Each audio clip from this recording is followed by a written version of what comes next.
Hey guys and girls, it's Blackjack with 396 Guitars. We have the Butterfly guitar back on the bench today. We're going to finish it up. We have a few things to clean up, tighten up, and then we're going to string up and do a quick setup, and it should be ready to go back to the customer. Thing is acting like a regular guitar. Let's get to work. So there she is. Now, yesterday, the last video, we relaminated the faux tortoise shell cover on the pick guard. I have reattached the pickup and we're getting ready to screw it back in just to hold it in place because I still have to fix a wonky volume knob. Then we're going to clean it, oil the neck, get it ready to string up. So far the nut has not popped off, but I was kind of expecting that to come off, but it didn't, and I'm happy with that. Need that and that, but we do need all these little guys. Neat little guitar. DaisyRock Butterfly. Interesting. I didn't know what it was, but I found out through a little bit of research and from the customer. It is a thing, and they are collectible, and people seek them out. So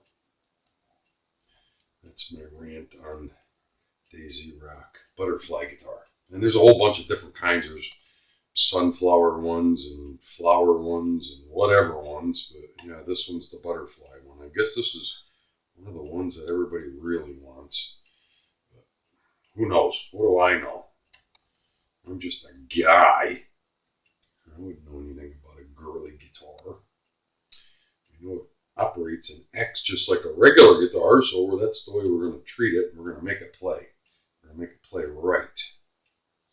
So remember when we got it, again, the tortoise shell laminate was coming off, delaminating from the pick guard. So I took it off, removed the pickup, and ever so carefully re-glued it all around the edges, and then we used a brick to weigh it down while it dried. And now what I want to move on to before we get too far, we got a wonky, as usual, they're loose. They get loose. That's no big deal. Let's flip it over, open this up. Never want to just turn on those things because all you're doing is turning wires inside. Pay attention. Do it the right way. Big purple sticker on there. Peacemonger. Okay. Gotcha. I dig it. There's still a shipping condom on that, but I'm not going to remove it. Just want to get the cover out. Come out of there. It's really stuck. There we go. And there's our one potentiometer. It is loose on the other side, so I believe it's going to be a 10 millimeter. It looked small. I should have checked first. Let's just see. Yeah, it's a 10. Watch my fat head. So the way to do this is you hold it from the back, get your finger on it so that it can't move, and then tighten the nut. That way it's nice and secure and you didn't twist a bunch of wires around. There's not a lot of room in that cavity, I can tell you that. In fact, against my better judgment,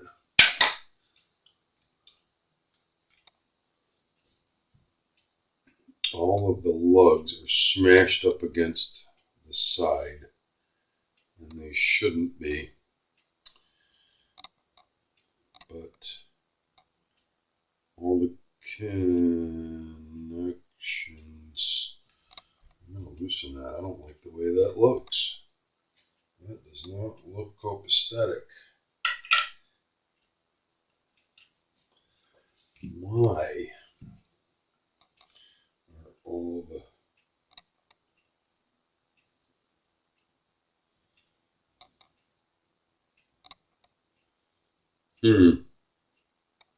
Yes, because somebody did try to tighten it without holding it before and bent a couple of lugs, and one of the lugs looks like it's actually so close to touching the lug next to it. I need to get a light on this. Oh boy. I tested the electronics and of course my flashlight went dead. Well, doesn't that just figure? I'm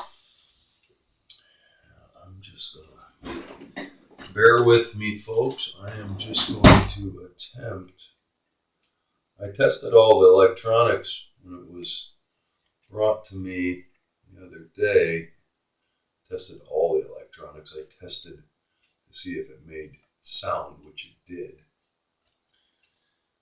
There, I bent it away from the other lug slightly. So what we're going to do is we're going to tighten this back up again, and then we're going to double check and make sure we're getting sound, because it looks like it may have, pardon my fat head, I'm going to hold it over in that. I'm going to hold it over there so it can't turn, and then try to tighten it.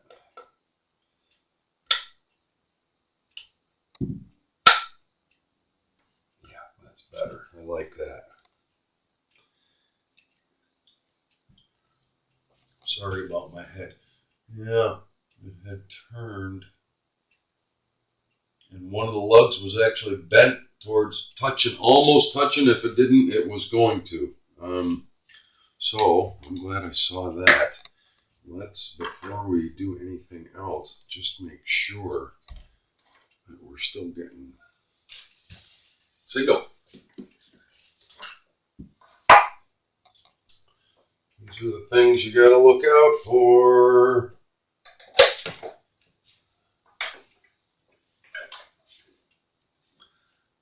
I'm pretty sure it's going to be okay.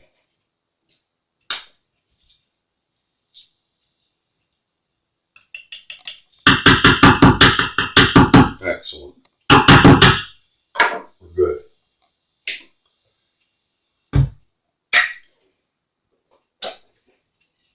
That's the quick way to check and make sure your pickup's working, but we'll check all that out later when we get to it. Let's put the cover back on, get the knob back on.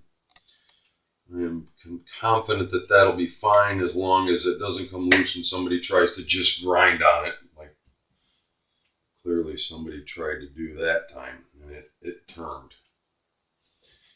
And bent the lugs. Bent the lug to the point where one of the lugs was almost touching the other, and well, of course that would have caused a failure. Wouldn't have been making any noise, wouldn't have been making any sound. Okay.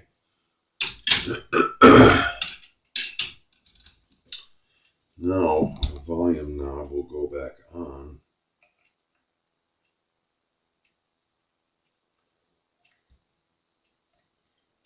And it's not wonky anymore. It was jiggling back and forth. So I'm happy with that. So a little bit of oil on the neck. We're going to clean it down. I want to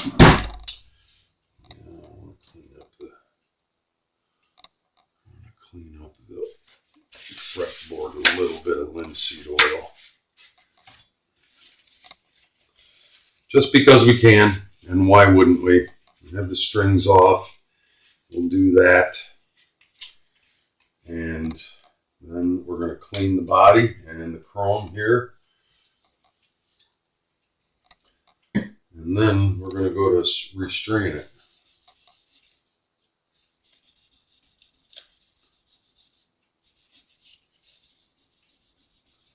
So many of you have seen this exercise before. You apply it, and then you take it off. I don't use cheap stuff for this. Oiled linseed oil. It's my rant. I go on about it every time I use it. Just so you guys know. You can see the difference in the color of the board as soon as you apply it too. And that stays. Don't be afraid to put a little bit on. Don't put too much, don't put too little. Yeah, this board is really dry. Wow, it's soaking it right up. I mean, it's soaking it right up. The girl needed some refreshing.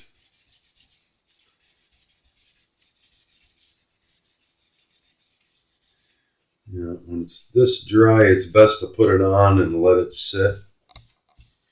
Put it on a little bit heavier than, oh yeah, very dry. It is soaking it right. It's disappearing.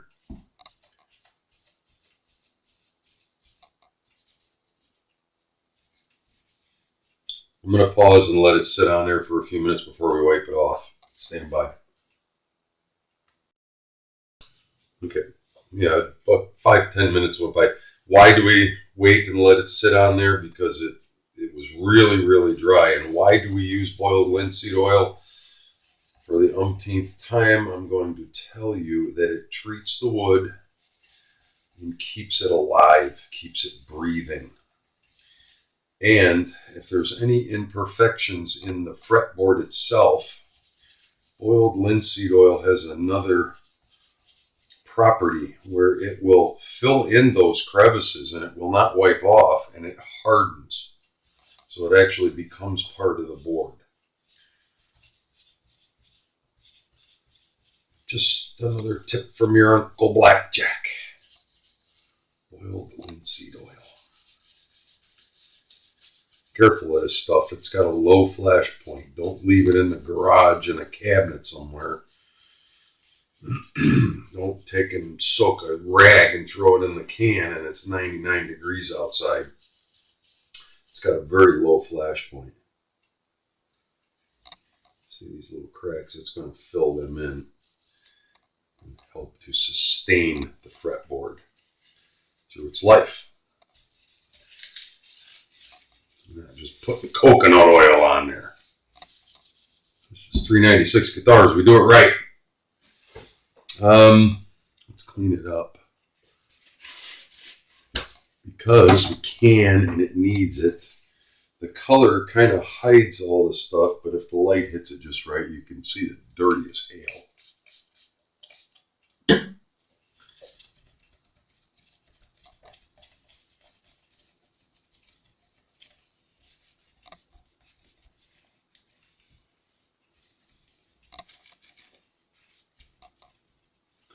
Dirty as hell.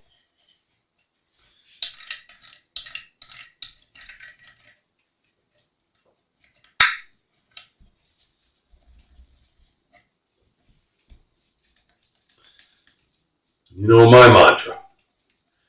Why wouldn't you clean it? Clean that girl. Make her look pretty again.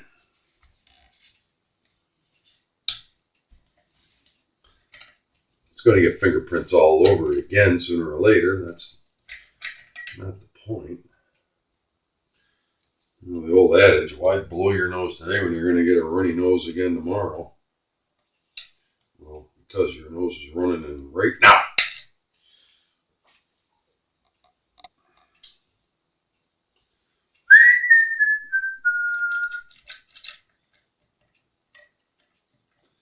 Get under there. This is always fun.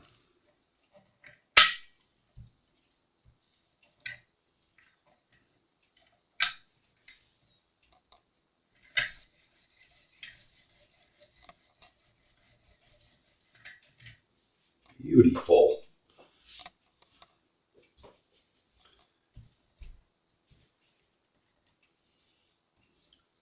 As clean as it can be.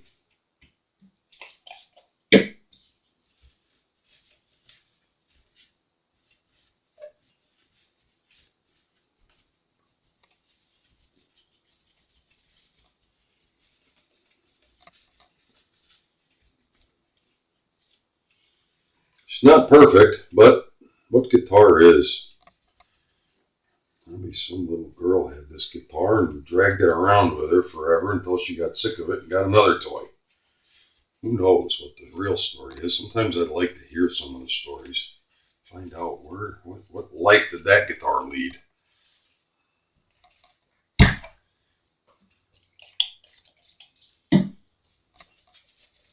But that's just me.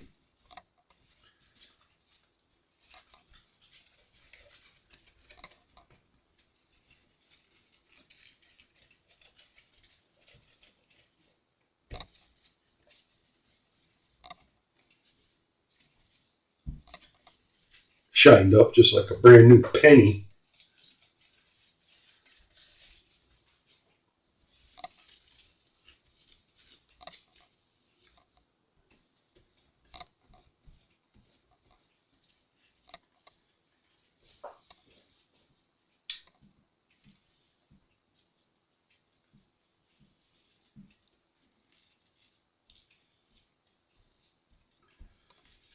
Okay.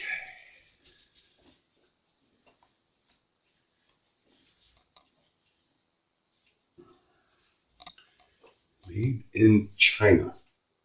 I don't know how that could possibly surprise any of us, but it is what it is.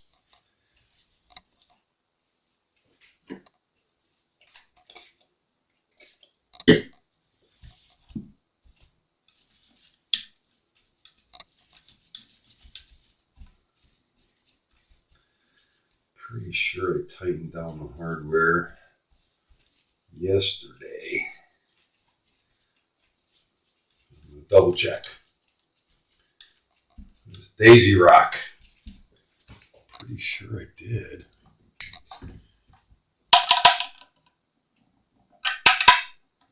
Well, I did not. Look at that. Now they're tight. Thought I did. Okay. That, so they say, is that. Nice and clean. Nice and clean, nice and tight. Working. Tightened. Oiled the board. Let's get to it.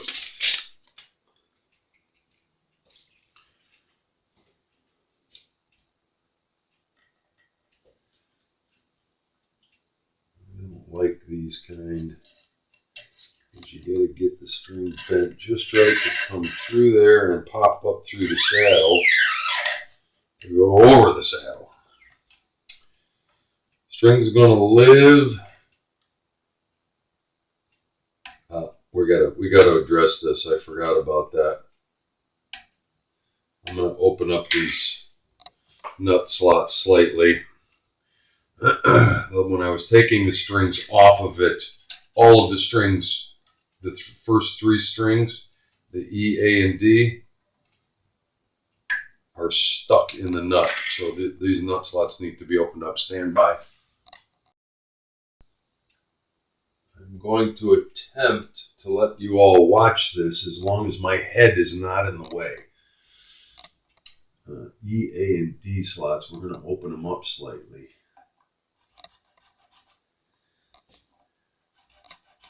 And it's a black nut.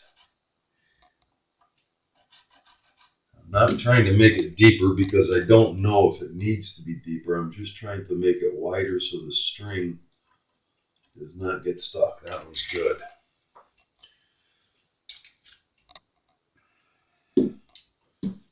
Let's try that one.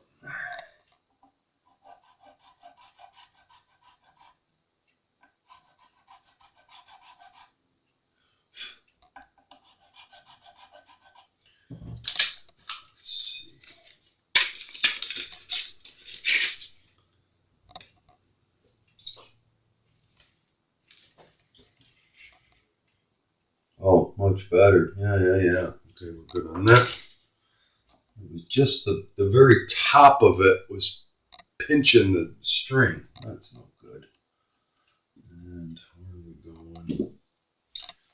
Where's line 26? there. I hope my head's not in the way.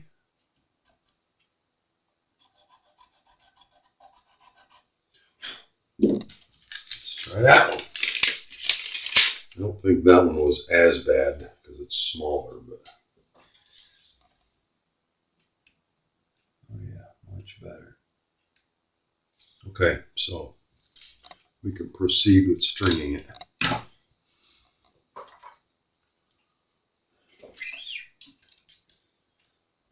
Where was I before I was so rudely interrupted?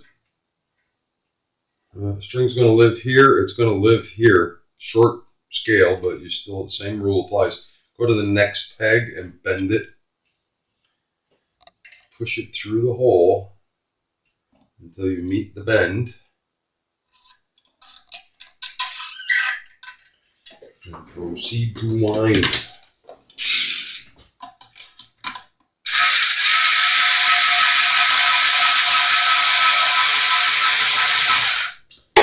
The first wrap goes above the string hole, and every successive wrap goes below it. You want a couple of wraps. Hopefully you get more than one.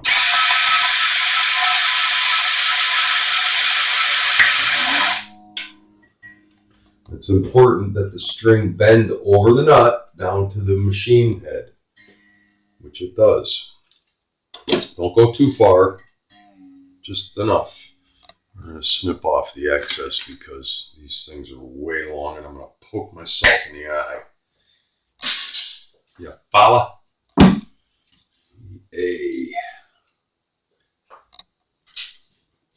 I'm going to pause here to save a little video time because you don't need to see me string up this entire instrument.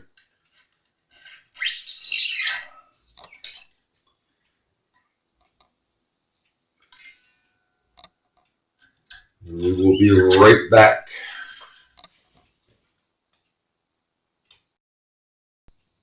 Alright, let's tune it quickly. I trimmed off the strings a little bit.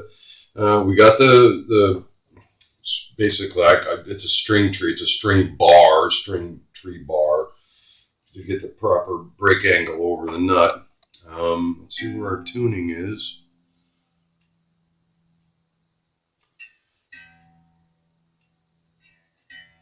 You would tune it up just like a regular guitar. E, A, D, G, B, A, B, E.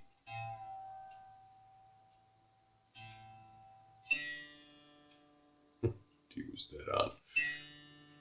That's a miracle. G, rotten kid in class. Where is he? Oh, he was close. Ooh, very responsive tuners. They don't like to be cranked on.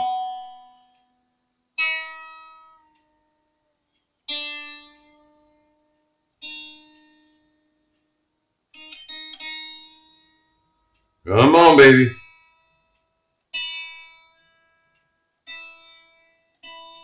Very responsive tuners. They don't like to be tuned at all. I mean, very little turn gets them there. Let's stretch them just a bit.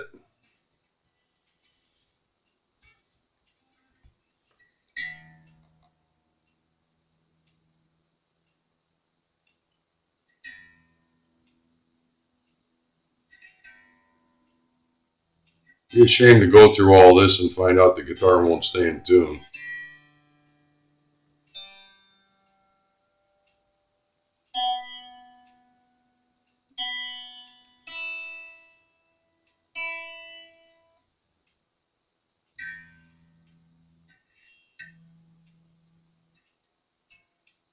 Ooh, that's no good.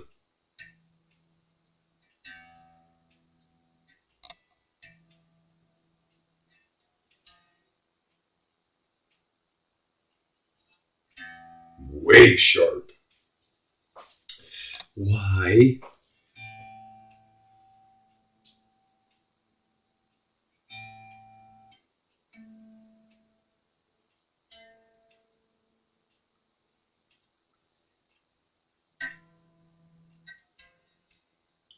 Ooh, everything's way sharp. That is so sharp, it's not even showing E anymore. I don't know if we're going to have enough adjustment there.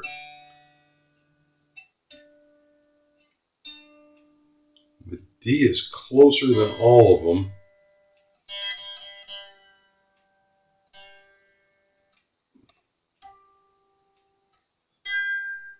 Nope.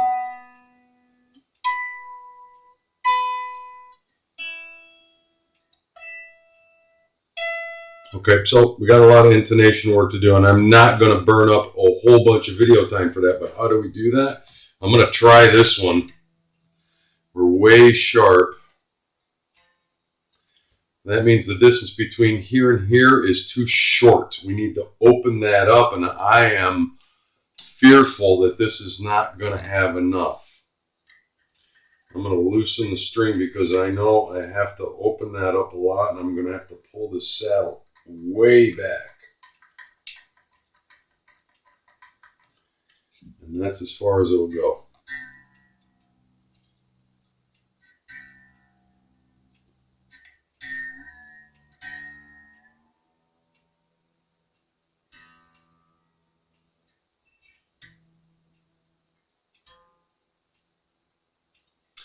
Got it closer, but not close enough. And there's no way to, short of taking the spring out, you really shouldn't do that. And I don't know that that little distance right there is going to catch up that intonation. It's because it's a cheap guitar.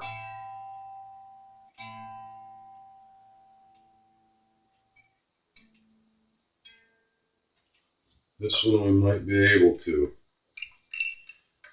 The low E is, yeah, really wonky.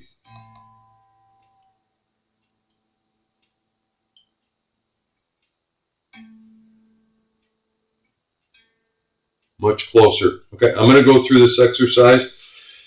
Don't know what to do about the low E. It's so close to the stop bar here, the string tree, that I think that may be pulling it sharp, but without that break angle, it'll never work right. So stand by. I'm going to go through the intonation. We'll be right back. Okay, so we were able to get the intonation, well, within reason. We were able to get it set. It was a little bit of a chore getting the string height down.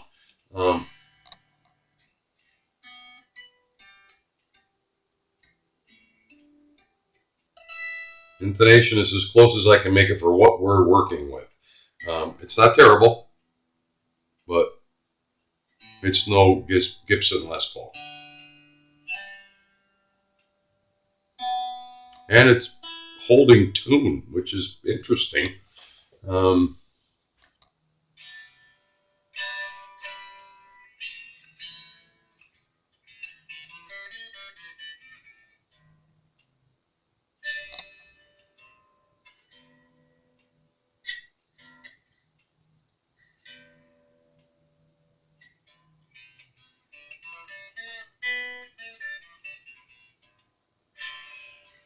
Nope, it just went out of tune. New strings, they're still stretching. We're going to call this a win. We got it strung up, we cleaned it up, we fixed and did a couple of repairs on it. It is not going to play like a regular guitar, but it plays pretty good. It does make noise. It does, come through the amp, no problem. Let me tune it up one more time and see if we can actually get a chord out of it.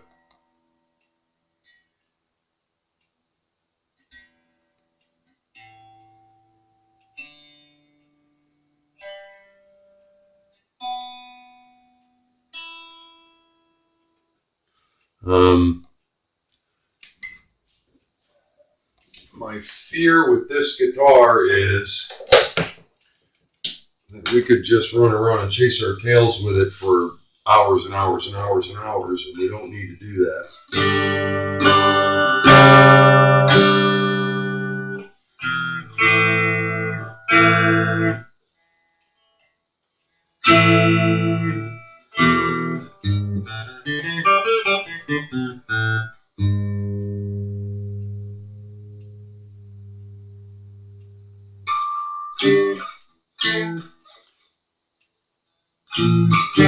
It's not a player.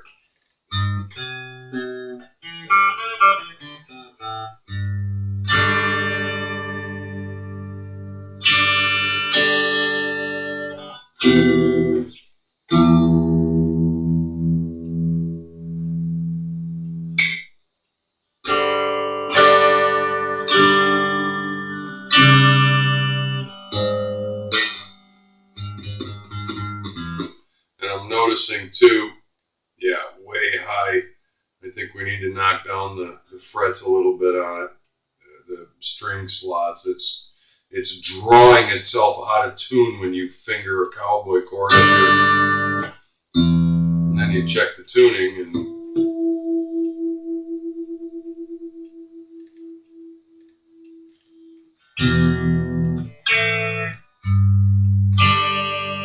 yeah, as soon as you grab a chord, it's pulling. I'm going to have to saw down some of these nut slots.